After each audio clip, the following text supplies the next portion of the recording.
You're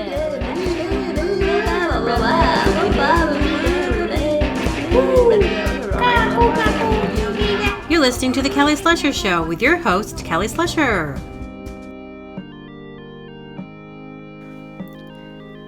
Hello, everybody. Thanks for joining me again for this fun half an hour that I enjoy to do once a week. And I'm getting to it, even though this is like, okay, I worked 5 days in a row. And it's like, I always like, okay, now I'm going to sleep in, and then I don't. I gotta do my podcast. It gets me out of my bed. I'm like, oh, no, gotta do my podcast. And then through the week, when I'm busy, I'm taking little notes. But, this is the thing. I don't want to keep repeating myself and explain all this stuff. So if you want to know more about me and all the things, like, it's almost like a ongoing series. It really is, like, my life. The highlights, the things I will share with you. And it's just one of those things. I can get away with it. My whole life, I've always been like, people like tell me, they like to hear my stories. So just my life. So I put it into a podcast. And anyway, I'm not going to go into details about that. But if you want to know more, you can listen to my previous podcast episodes, because you will know more about my life and where I'm coming from when I talk about the bakery. I finally told the head baker that I'm not going to be working. I can't do 4 days. And last episode, I talked about how I kind of had a little meltdown. And I was kind of like, where did that come from? Like, for me, it was a little shocking, because I've been that just doesn't happen. So I was talking to my coworker about it, and she goes, working 4 days here, it's rough. She goes, I only do 3 days, and it's just too hard. Because I'm not going to go into details of why it's too hard. So I was like, you're right, that's what it is. And so I explained that. So anyway, I'm free again. I have my life back. You know what I like to do? I like to have like a lot of different ways that I make money. But when like a job, okay, in my opinion, if I work at a job more than half a week, 3 days, it's less than half a week. It's hard to divide it up because it's 7. It's hard to divide 7. It's more like, if it was like 3.5 days, maybe it would be half week, but it's less than half. And then if it's 4 days, this job has come over that line, has stepped over the line of not quite half the week. You've now invaded this is just a fun little, this is a part-time job. Now you're your energy is now on more than half of my week. No, thank you. So, no, I do other things. Anyway, that's getting better because I set my boundaries. And, okay, I have some notes here. Okay, first I want to say, last week I talked about, I ordered a drum set, and it finally came on Wednesday. And I talked about my mailbox place. So I was talking about this mailbox place a few episodes ago, that one of the girls, because I get packages there, because I can't get mail where I'm at because I don't trust the front house lady. I don't trust, they're too scattered. So I don't want to rely on important things coming, and I don't want that stress. So I got a mailbox. Plus I don't plan on staying in this, it's a rental tiny house for a long, long time, and it's best to just have one address. Anyway, but I'd get packages, and I'd walk in, and the girl like, having today 5. So it made me uncomfortable. And it did make me check myself and my spending. I'm like, maybe I shouldn't be spending money doing all this ordering, but it was stuff I needed, whatever. So, but I talked to the owner. I was like, I'm going to have big packages coming. She's fine. Yeah, it's great. Fine. Lovely. We'll just put it in the back of their facility. So I get a call, it arrived. So I go there, and it's this like the packaging, you see it's a pink drum set. You see it on the outside, you can see the packaging. It's like on the packaging. And I'm like, oh my gosh, it's like Christmas for me. I'm like, oh my gosh.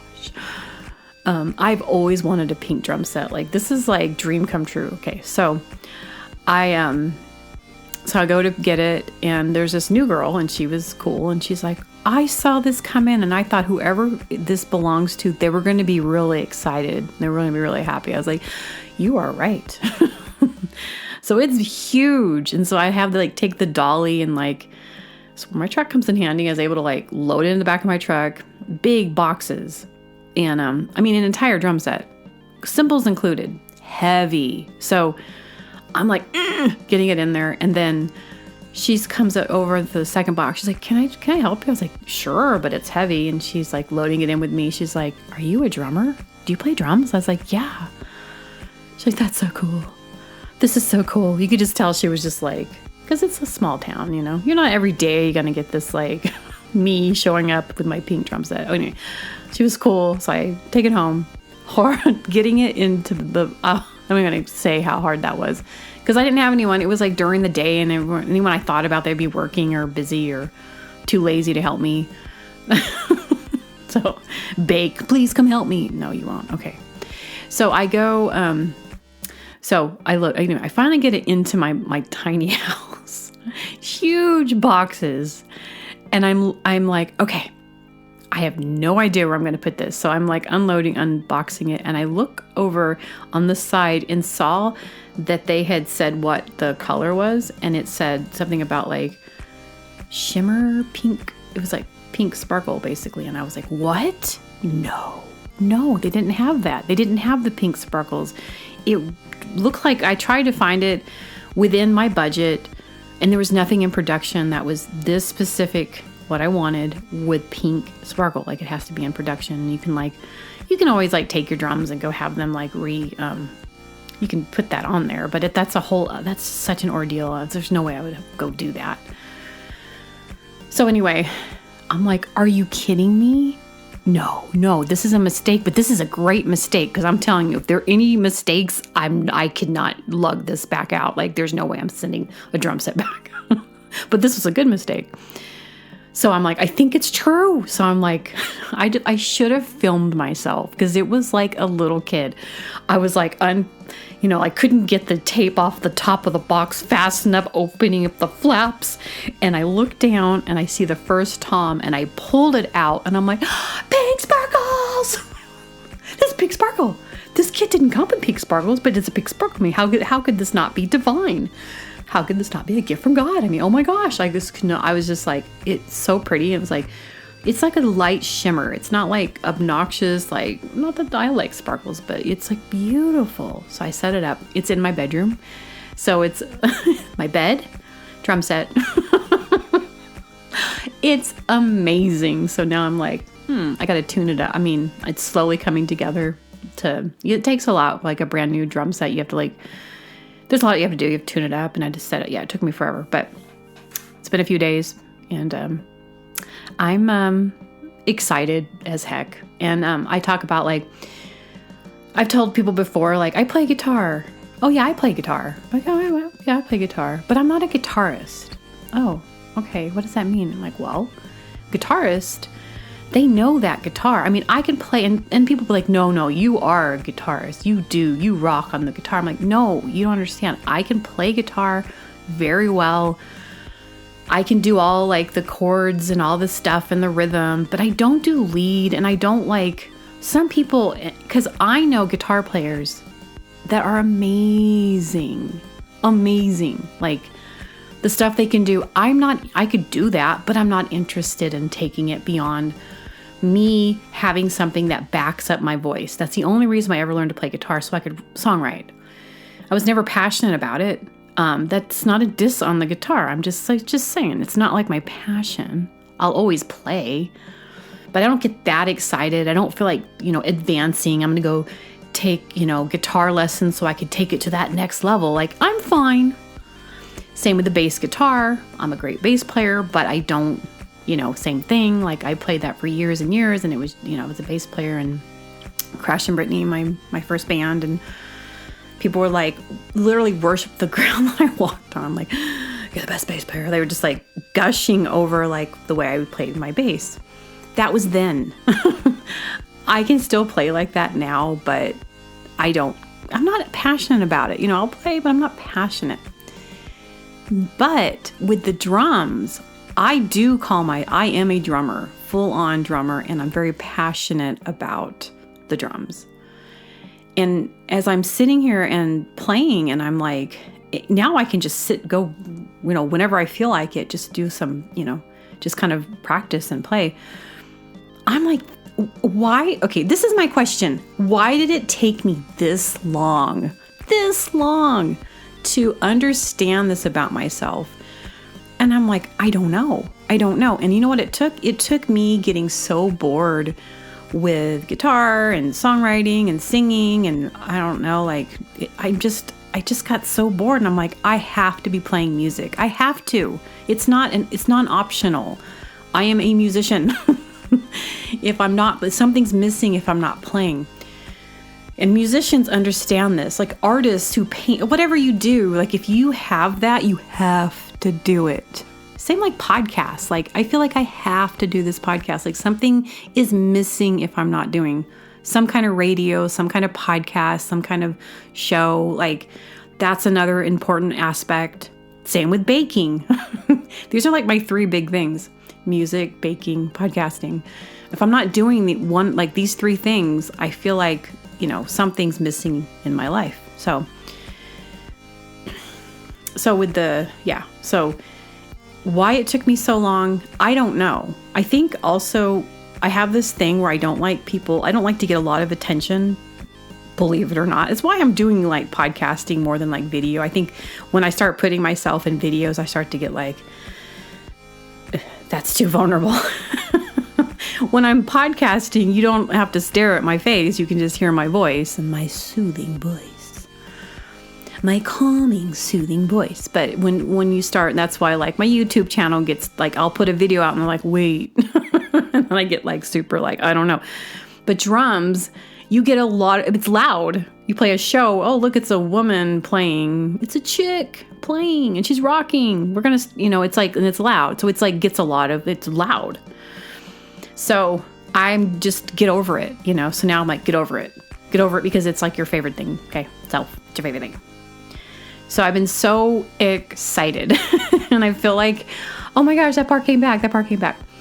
And I'm going to join a band, but I'm also going to be very particular about who I play with in the band. And so I'm not in any hurry, and I will let it just kind of come to me when it's right, because there's a lot of things about it. Like being in a band can take over your life. It could be like we're practicing once a week, which is fine, but we're playing like 4 shows a month, and I can't do that. I can play a couple shows a month. I can play out of town, but anyway, that's that. Super excited. All right. So what if you went through the car wash the wrong way? There's this place that's, it's like a Chevron and I think you just pay and then you just drive through. But I was like kind of looking at it being like, wow, someone could literally go in that, the wrong way. And it would be funny. It would be funny because it would be like, they'd be going in through the exit, going the wrong way. And then like, the blowers start blowing your car, and then like the rollers are backwards, and then like it's a complete disaster by the time you get. I guess that wouldn't work because I think it's like a conveyor type of situation. But what if you could just drive through? That'd be stupid. Or go in backwards, like go in reverse. Like I wanted to get my back windows cleaned. I'd like to get I don't understand why the car wash isn't working. I paid my $10.99. I paid my $10 and my car is still, it's a mess. Can you help me? Ma'am, you went through the exit. You went the wrong way. And you also, or ma'am, you went in backwards. Well, I wanted to get my back windshield. You guys never quite get that part right. Ma'am, you went in wrong. We can't help you. I want a refund. Sorry, ma'am. Customer is always right. But in this case, you're wrong. Oopsies. Oh, my bad. Oh, that's my bad. I talked about that. How like you can null and void anything that you've done by just saying, my bad. That's my bad. It's true. It cancels it out. My bad.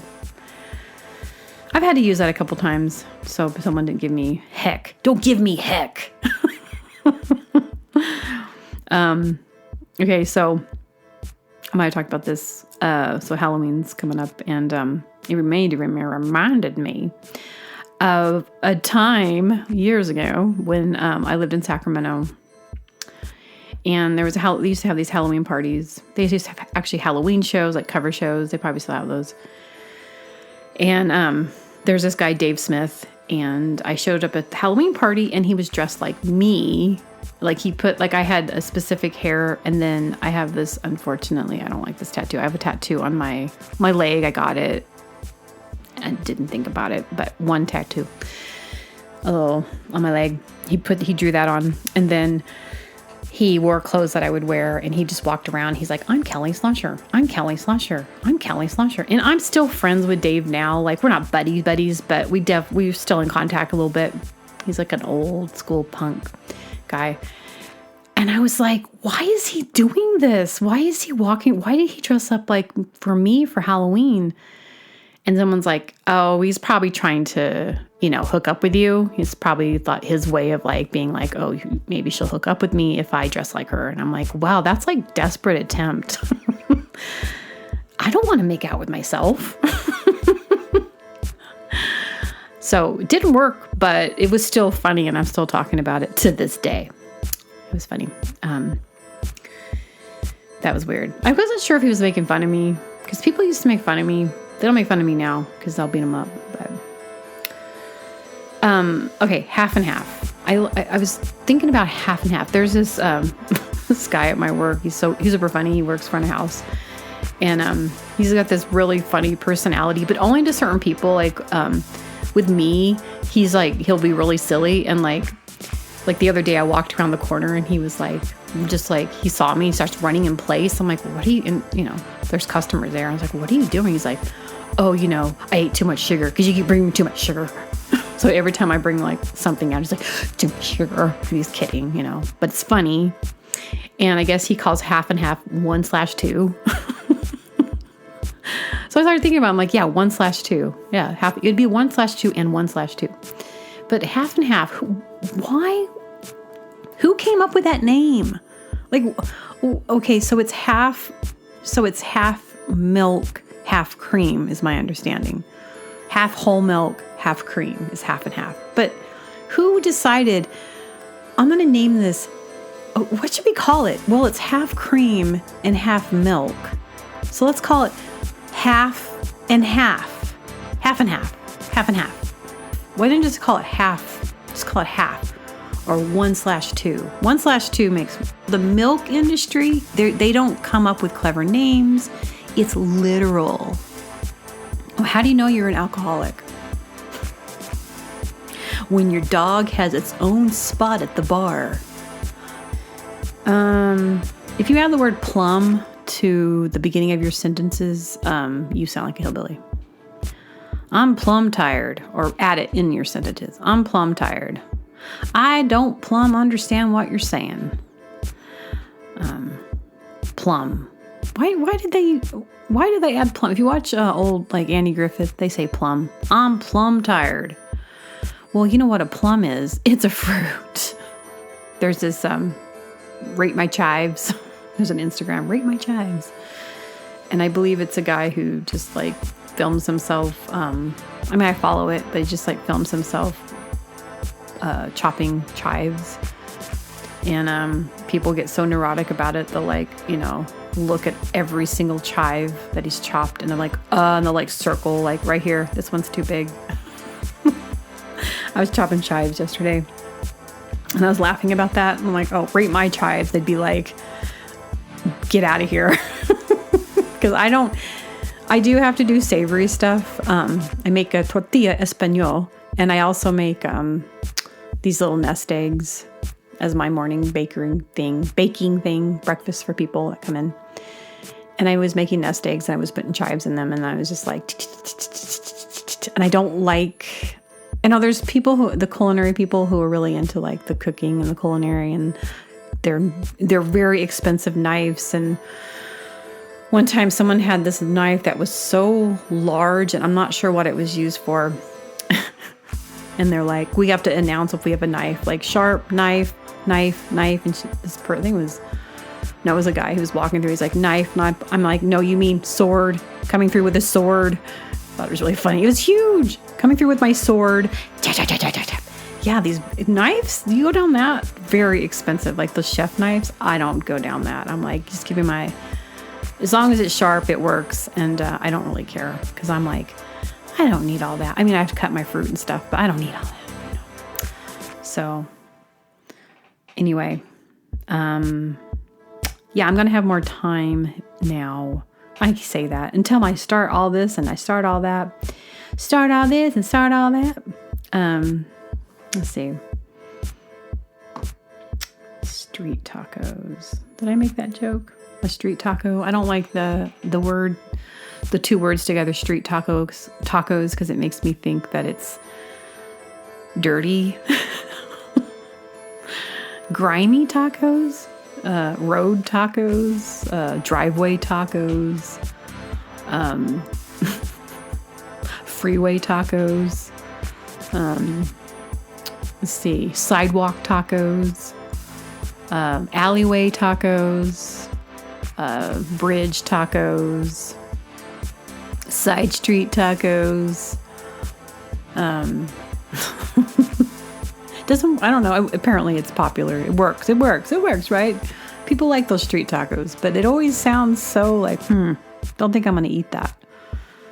But I do have the story about when I was in Tijuana. I played a show. It was kind of cute. This was many, many years ago, but I was playing a show in Tijuana. And there's this cool little, and I still have that. Like I have some Spanish Mexico connection with my Kelly Slater indie stuff. They really like that. My indie music, my pop songs, that does well in like, I don't know, it's like Spain. I've got a record label that put out my first album, and then I have in Mexico. I see that there's, people still, I showed up and they're like, oh, it's Kelly Slater. And then none of them could speak English. But it was me and some other, like 2 other little indie bands, and we played at it was a very unique experience for me. And then afterward, I was like, I want, authentic Mexican food, because I love Mexican food. So they took me to like a taco truck, and yeah, I think I told that story. And it was like their cheese, their like, you would just stand out, it's like a truck, but it was probably more of a stand. And it was, when you order, it was a combination of like a quesadilla and a burrito, but I believe it was just like a quesadilla, like a corn tortilla with cheese and maybe some cilantro and it was basically a little quesadilla type of thing, but I think there was a little more things in there, but it was very cheesy. And I eat it, and within like 5 minutes, like maybe a few minutes, I was like, this isn't going to stay in my body. I was like, you guys, I think I'm going to throw up. So we had to get over the border into San Diego. So we had to sit in the car, and I was like, please don't make this a big thing. Please, the border patrol, please let us just go over. And it was very easily, because I was going to puke in the car, very easily, we finally got to get to the apartment, and then like, where we were staying at some like our friend's house, and like, yeah, and then hurling happened, and then that was what I had to do. So I always laugh at that now. It's always in my mind, like, I want authentic Mexican food. Like, no, you don't. They don't. They have different bacterias there. We're not acclimated to that. You need to like work. I think you have to work towards that. But because it was so close to the border of, the United States, it just seems like, I'm surprised I didn't throw up in the car. Anyway, torpedo burrito. So I found a song. I have this, my backup hard drive from, I found a song I'm going to play here for you guys. It's really pretty. And it's from, I don't even remember writing it. I found it and I was like, oh, this is cute. I'm actually getting ready to upload it to the distributor. Actually, I need to make an album cover for it. But I'm going to release it, so it'll be streaming. It only takes them a few days, maybe like a week at the most, to get it out. My Kelly Slater streaming on all platforms. So anyway, okay, so I used to, and I'm kind of like this still, but not to that extreme, but I used to work at a job. This was my life for many years. I would like have a job, and then I would come home and I would just be like, do music. I would write songs like obsessively, like write music, write songs, record them. And then sometimes I would do something with them, and then sometimes I wouldn't. So it's really fun for me to go back and find songs on my backup hard drive that I'm like, oh, I forgot about that one. Cause then I would just move on, or I'd have like 10 songs in the works, or it was a thing. Like that was just how I did it. And, that was my life. Well, a lot of it was living in places that I wasn't able to really function. Like Portland was really hard for me. I don't know, just, I guess depression because of the weather really did affect me. And I didn't have like a strong community there. Like the people that I had moved there who I knew, it was kind of a weird, I don't know. I didn't feel like they were like really great buddies. Like they were like good friends. Like there was always that, you have those friends like in the back of your mind. You're like, are you solid? Are you really my friend? I don't know. I don't really have that anymore, but I used to because I've moved so much. I'd meet people like through music, and yeah, I meet people all the time, and that was how I used to roll. So I'd have, new friends or whatever, but then it's like, but I was pretty much a shut-in. Like I would go to work, come home and record. And it's kind of cool. I'm not like that now. Definitely. I definitely am more social and more active, and I have so many things I do now. I've grown up. I've matured. But anyway, so here's that song. I'm going to play this for you. And yeah, it's kind of exciting when I find a new one. And it's a little gem. Okay. It's good talking to you guys. Thanks for listening. And until next time, adios.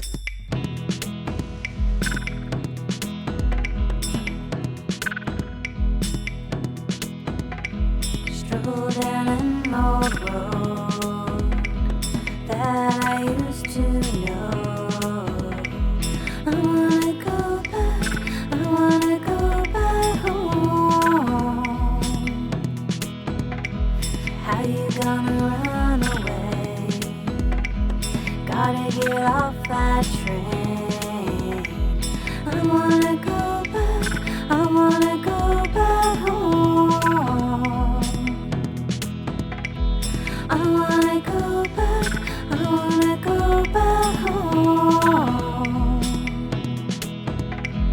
Flower tied to a tree, spirits flying free. I wanna go back home. Velvet canary blue, bathing